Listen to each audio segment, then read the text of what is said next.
Everyone's here. All right, everybody. So, as I said, I'm going to welcome Paul Elliott here to share his story and also to share some of the important work he's doing to balance the scales of social justice in football. Paul, welcome. Thank you. As you like. As you like. Okay. I don't really use these, actually. Do I sound, is it right without it? That's Yeah. Isn't it? Yeah. Distinguished guests, ladies and gentlemen, thank you. I'm delighted to be here. Just to give you a bit of context, I allegedly played football in a previous life. That's a big capital A, some might say. A small A with my kids. I started at Charlton, Luton Town, went to Aston Villa, Pisa in Italy, Celtic, Bari, then Chelsea. And then thereafter, transitioned. I had an unfortunate injury. So during that juncture, I had a lot of experiences. And I suppose, what did I do and why did I do? I wanted the opportunity to become a coach, become a manager, like a lot of players wanted to do. If you look at the data, the majority of players that transition from the game. No, because he took his mic off. We're not going to get his audio on this right now. Oh, God. I'm sorry to interrupt you. Paul, would you mind wearing the mic because we need your audio recorded. This evening. Oh, Yeah. Sorry to be a pain. Don't worry. You can use this if You can have a handle. Oh, can I have one? Okay. Yeah. It's on? Yep. Is that better? Sorry about that. I apologise unreservedly. So then my aspiration then thereafter was to transition into coaching, become a manager, then to wanted to go on and fulfil my aspirations, because that's what I wanted. My parents come from Jamaica, from the Caribbean, first generation.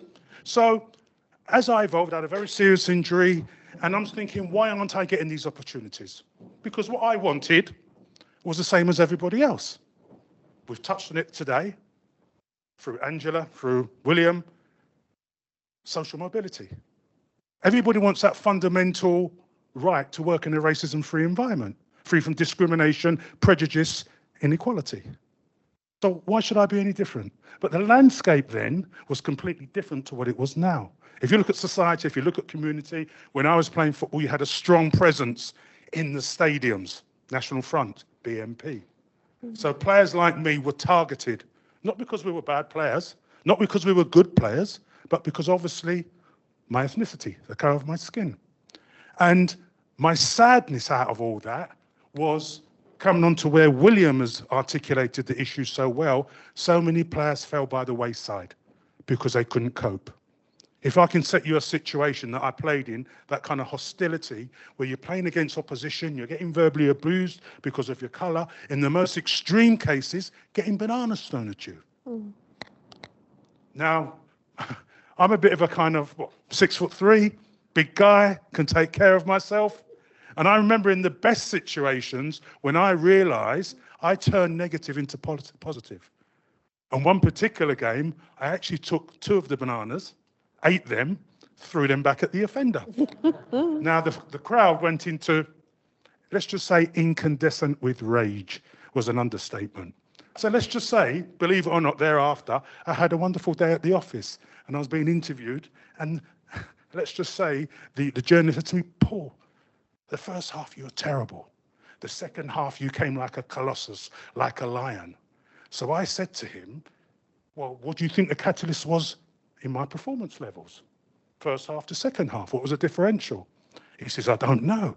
I says, it was the potassium and magnesium in the banana. So that's just a gentle entry point into my world. So as I went through, one of the big things, I said, what do I want to do? I wanted to be something. I was a leader, I was a captain on the field, but I wanted to be a change agent of it. To drive change, be the change, lead the change, but take people on the journey. But also you have to educate people too. So speaking about my experiences is important. Of course it is. Because not what you say, is actually how you say it and how you engage with people. Because there's one thing, there's only one part of the human race. It's in this room. So each of you, like me, want to do one thing, one purpose. to make a positive contribution, to be a change agent, because legacy is important to each and every one of us. And I'm no different from you. So I then transitioned. One of the biggest projects was co-founding Kick It Out, because my generation, it was tough. And the players that we had at that time, they were fantastic players. But like me, like all of us, what we want today and we want for our children, they also want that fundamental human right to work in a racism environment free from prejudice, discrimination, inequality, and social justice. And I speak about corrective justice. So that's why this becomes very important. And then 5 years later, an outstanding resource was formed, Show Racism the Red Card, because there's one thing is so embodied, engaged in all of us and our children and future generations, it's education. And the biggest asset of Show Racism the Red Card is, like I say, a game of football. Simplicity is genius. Football is a simple game. Bad coaches complicate the game.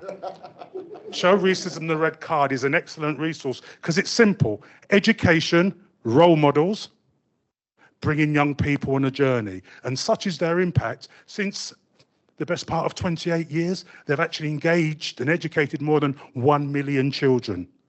They are now campaigning to get that resource within the national curriculum. It's already there in Wales. So that started as an acorn like Kick It Out. Now it's emerged as a substantial oak tree.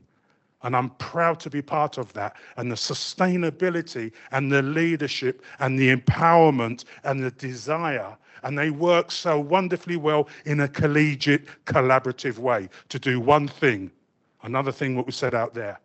They are the optimum change agents. So that underpins the work that I do.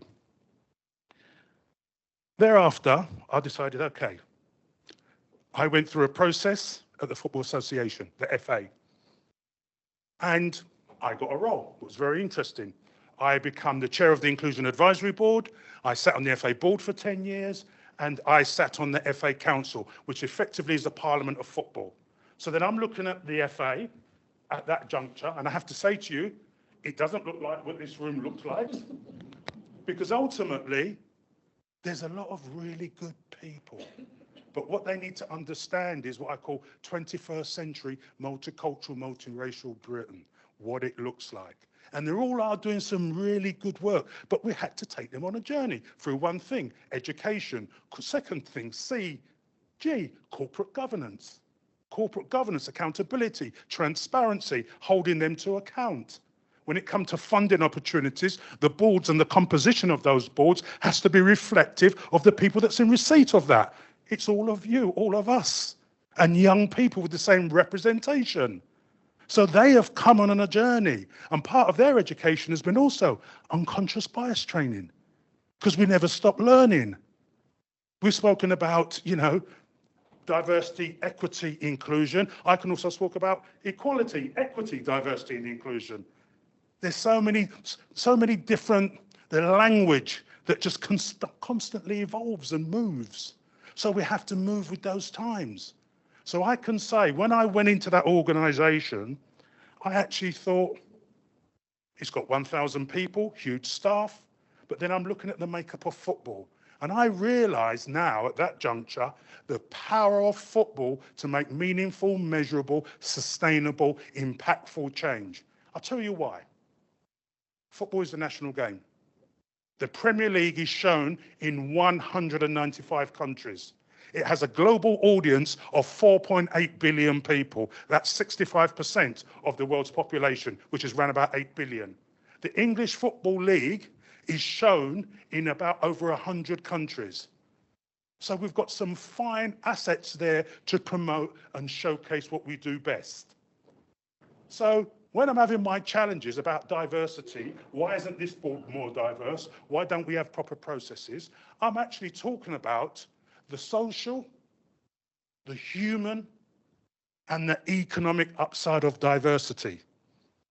Because there is a social, we know the reasons, we know the human, it's the right thing to do. Because ultimately it's got to be reflective of the participants and reflective of the people that enjoy and love the beautiful game.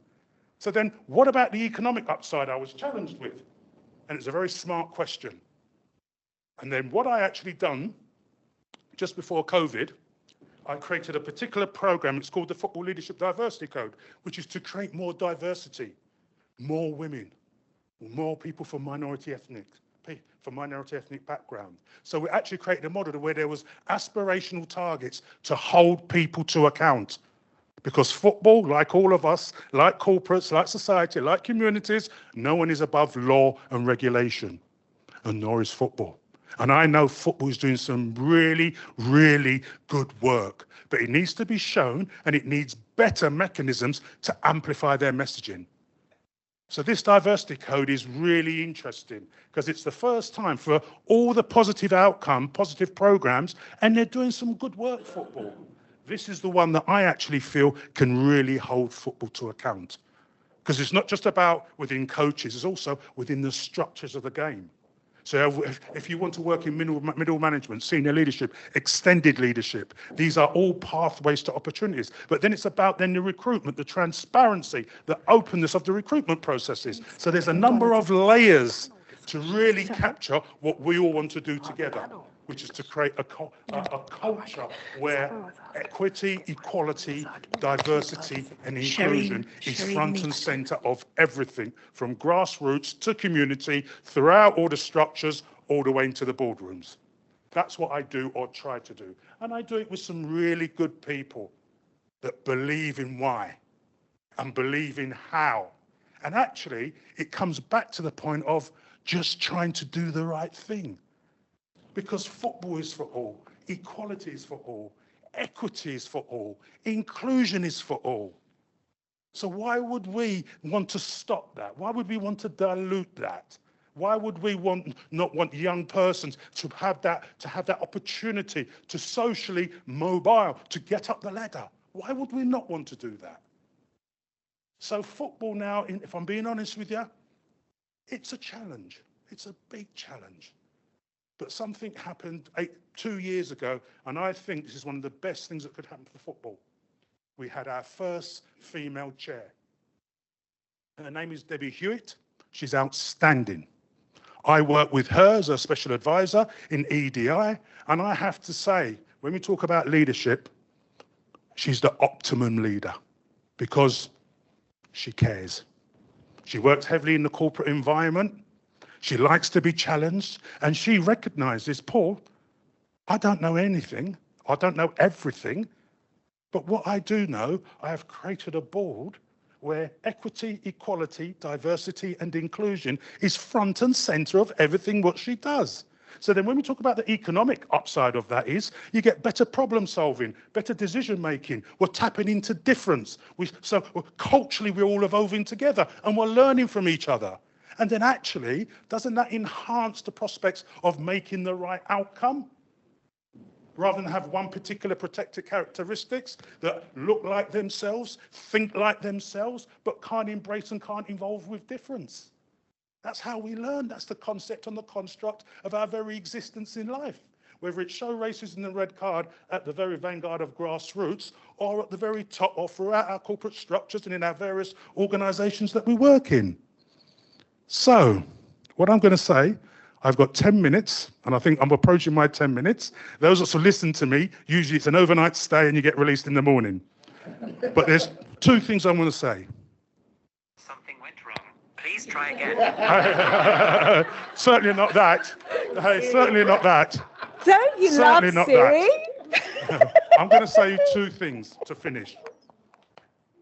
Regardless of race, colour, creed, religion, gender, age, sexual orientation, equality and equity of opportunity is a fundamental God-given right. It's no privilege. That's Bravo. Number one. Bravo. My very, very final one is, alone we do so little, together everyone achieves more. EDI has to be front and center of all and everything what you do and what we do together. And thirdly, you've got a Paul bonus.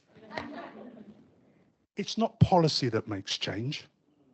It's you, us, we, people, good people. Thank you all. Thank you so much, Paul. Thank you. I think you might need that. So I'm going to ask Paul to come and join the panel conversation now, please. And